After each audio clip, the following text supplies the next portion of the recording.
Hello, and welcome to one of Du Fu's most epic poems, the Ballad of the Army Carts. It has greedy landlords taking every last cent from poor farmers. It has child soldiers forced into the army. It has seas of blood flowing from vicious battles. And it has moaning, restless ghosts. It's a classic, so let's dive straight in. First of all, if you've heard of this poem, you know that Du Fu wrote it as an anti-war poem. In fact, it's one of the world's great anti-war poems. This poem describes a time when the Tang Empire was at its most powerful. The emperor kept waging wars to expand his empire even more, and they started to have a terrible impact on the country.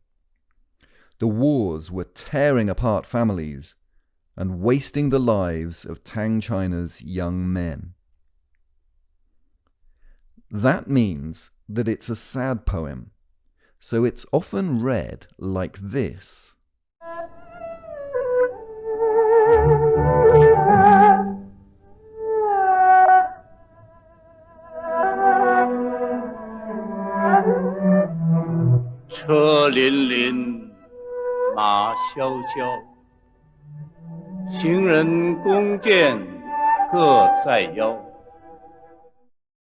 But the funny thing is, those words, right at the beginning of the poem, aren't sad at all.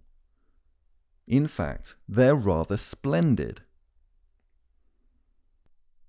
Let's look at the first 4 lines here.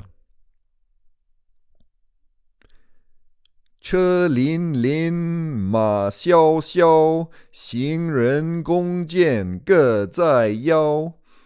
爷娘妻子走相送，尘埃不见咸阳桥。Squeals from war horses, rumbling carts, with quivers and bows at their waists the men march, as parents and children and wives say farewells, the churning dust hides Xianyang Bridge's great arch. I deliberately read it at a very regular speed, like a march, because in these 4 lines, that's what the poem is. There's nothing sad in these lines at all.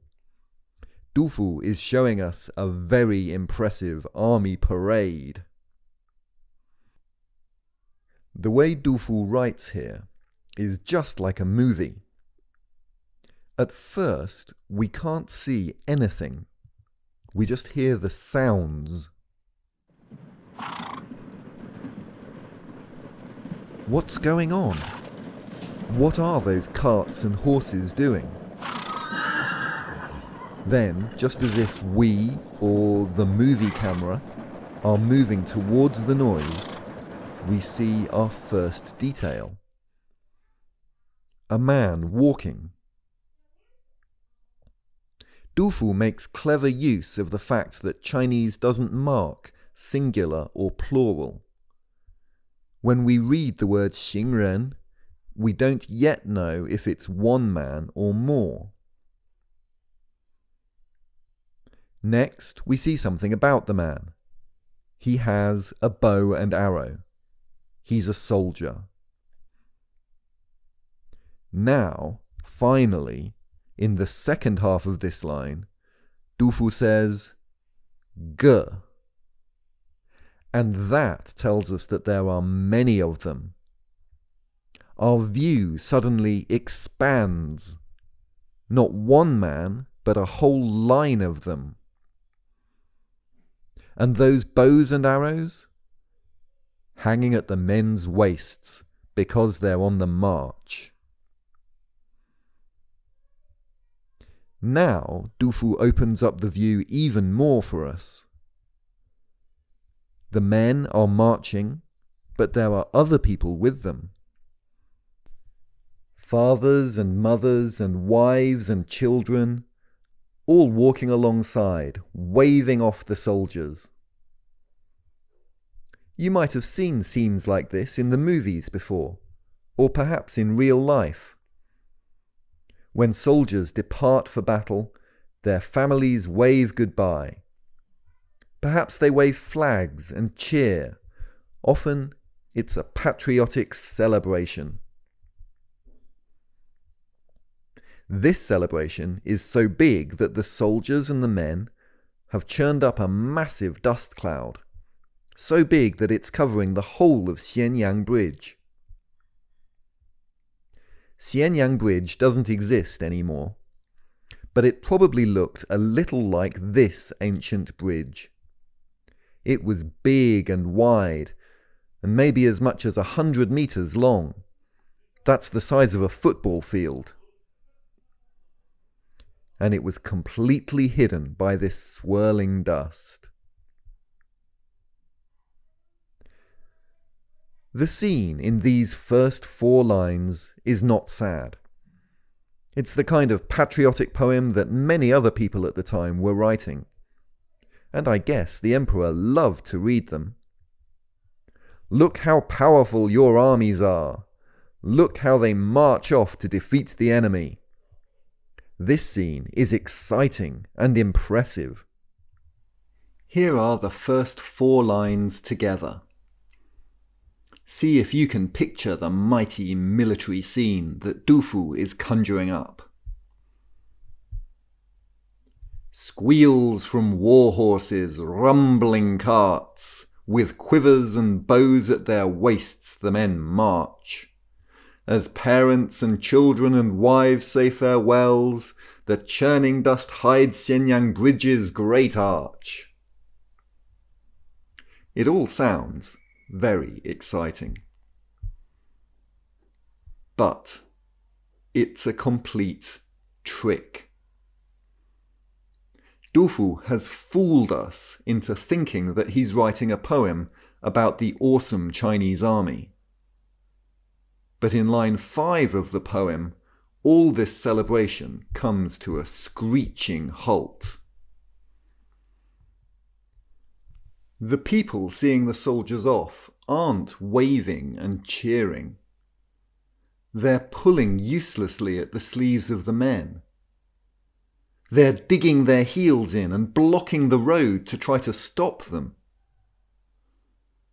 And you remember how this poem started with the sounds of the carts and the horses.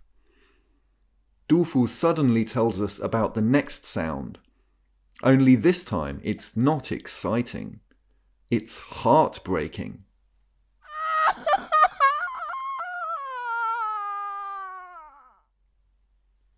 Cool, he says. And then immediately he repeats this word again, because the noise of the weeping is so loud. Cool. The sound rises above the carts, above the horses, above the bridge and the dust. The weeping shoots straight up into the clouds, where it will be heard by heaven itself. Du Fu started out writing a poem celebrating China's mighty marching soldiers.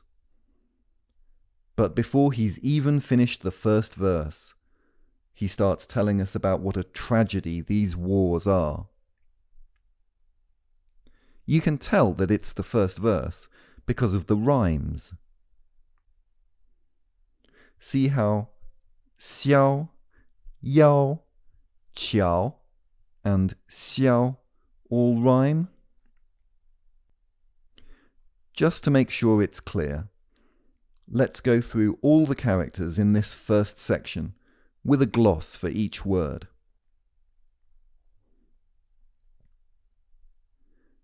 Che lin lin, ma xiao xiao, 行人弓箭各在腰. Carts rattle rattle, horses neigh neigh. Walk person, bow arrows each at waist. 爷娘妻子走相送，尘埃不见咸阳桥。Fathers, mothers, wives, children, walk, see off. Dust, not see, Xianyang Bridge. 牵泥顿足拦道哭，哭声直上干云霄。Pull clothes, stamp feet, block road, weep. Weep sounds straight up, hit the clouds. It's a troubling image. And that's only the start of this epic poem.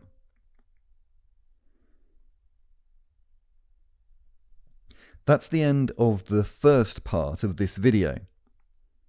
In the second part, we'll meet the poem's narrator, a curiously chatty soldier. We hope that you enjoyed this lesson preview from Ming Aretê. At mingaretê.com, you can find the full lesson with more videos. Interactive quizzes after every video. Keep track of your results and progress from your profile. Discuss the lesson and more topics with the instructor in the community forums.